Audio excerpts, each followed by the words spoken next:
This horror story follows a young man named Peter, a university student who has just moved into an apartment complex near his school.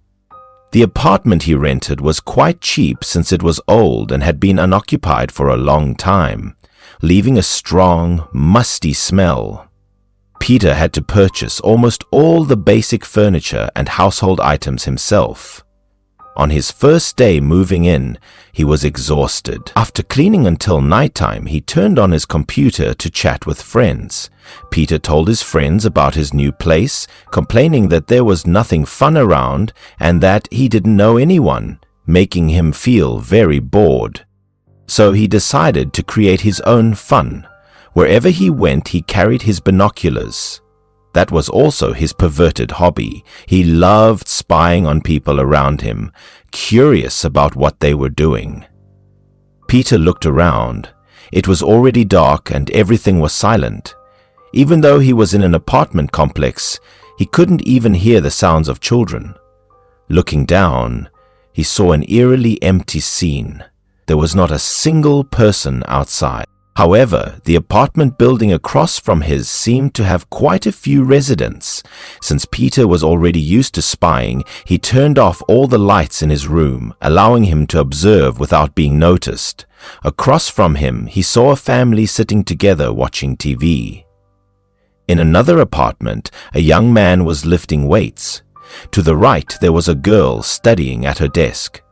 She looked quite stressed, probably overwhelmed by her schoolwork. As he moved his binoculars to another apartment, Peter saw a young woman. It looked like she was changing clothes. Peter felt excited. This was exactly the kind of scene he wanted to see the most. Since he was high up, some women might walk around their homes freely without any clothes on, creating an opportunity for perverts like Peter to get what they wanted.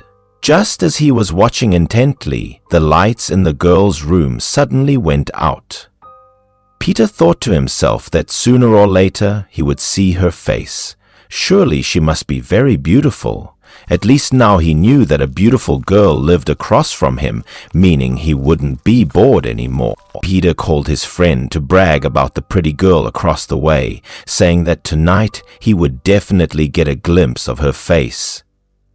Every now and then, Peter would stand up, grab his binoculars, and watch the apartments across from him.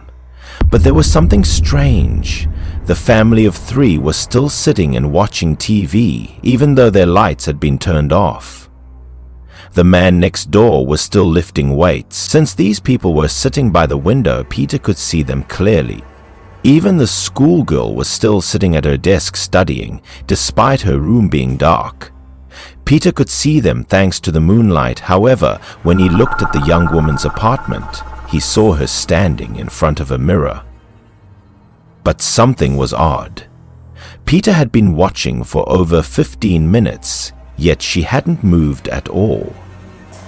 Suddenly, the girl tilted her head slightly, making Peter think he had almost been caught, but he quickly dismissed the thought. There was no way they could see him from their side, right? Relieved, Peter let out a breath and continued looking into the girl's room with his binoculars. It was truly strange. She remained completely still, making Peter feel uneasy. Suddenly, the other apartments lit up, drawing Peter's attention. But oddly enough, the people inside were still in the exact same positions.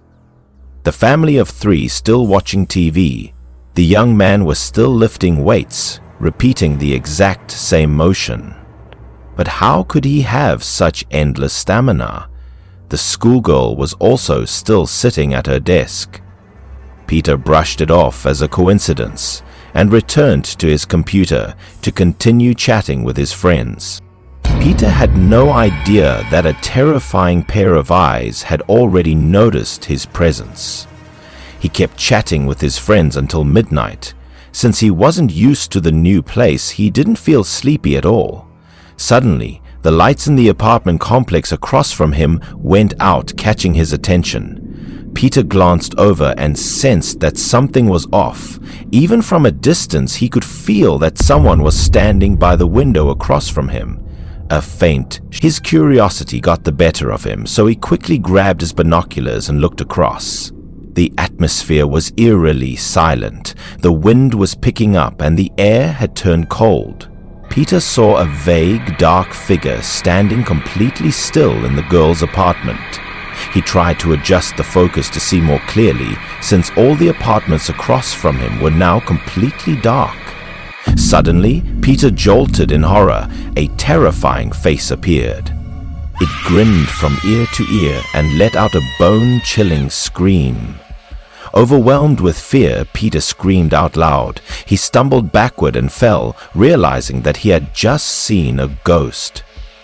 His throat went dry, and his entire body turned ice cold. He couldn't believe it. Was what he had just seen really a ghost? But why did it feel so real? Gathering all his courage, Peter lifted his binoculars again, thinking he might have just imagined it. However, the next sight made his blood run cold. The schoolgirl was staring directly at him with hollow, dark eyes. Even the man lifting weights had a grotesque, distorted face.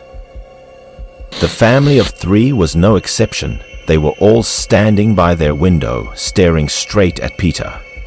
At that moment, Peter felt his limbs freeze. He couldn't move. He was facing an entire apartment complex filled with... Suddenly, countless eyes appeared on the wall behind him. Peter was terrified. He never imagined that his perverted hobby would one day lead him to witness something this horrifying. He looked into the young woman's apartment one more time, but there was no one there anymore. All he could see was the mirror. Something compelled him to question why the mirror was placed there, so he zoomed in closer. Peter felt his soul leave his body. The mirror had been positioned to reflect his own apartment, but even worse, in the reflection, he saw a woman in white standing right behind him. A chill ran down his spine. Panicked, Peter turned around. It was her, the ghostly woman. Behind her, dozens of eerie eyes stared at him. The entire room was now covered in terrifying, watching eyes. The woman spoke. She told him that from the moment he entered this place, they had all been watching him.